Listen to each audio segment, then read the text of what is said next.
Você sabia que a Scania, quando foi lançada no Brasil, ela foi lançada com essa cor laranja? Quem é que não se lembra dos primeiros Scanias, conhecidos como jacaré ou também jamanta? Nessa cor laranja, os Scania 110, 111, né? E o 111S saíram nessa cor laranja. E aqui estamos falando de um Scania G540, ou seja, G de cabine grande, 540 cavalos, e é o modelo XT, que é o modelo off-road, tanto para canavieiro como para madeireiro. É isso mesmo. Tem cubos redutores grandes, muita força, muita economia e muito conforto. E recebe o selo de qualidade, garantia e procedência de único dono da Itália Caminhões. Então vamos dar uma volta aqui em volta do seu novo caminhão. Olha aí, faróis no teto. Lindo, né, pessoal?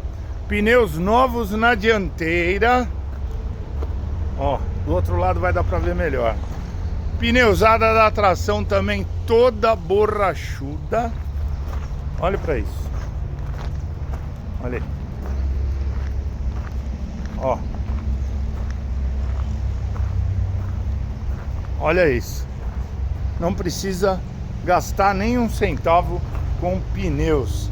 E essa mola reforçada que você vê aí é original de fábrica, para fazer com que os eixos fiquem constantemente em contato com o solo, né? Trazendo maior aderência e maior poder de tração. Pneus dianteiros novos e da Goodyear, pessoal. Dá uma olhada por dentro do caminhão. Olha aqui. É um caminhão que já vem com resfriar. 409 km originais, 409 mil km originais. Uma cabine leito com ar condicionado, som, controle de som no volante. Um caminhão muito confortável e muito conservado. Você vai vir buscar esse caminhão hoje na Itália Caminhões. E para quem não sabe onde fica a Itália Caminhões, cidade de Ribeirão Preto, em frente à rodovia Anhanguera, no quilômetro 311.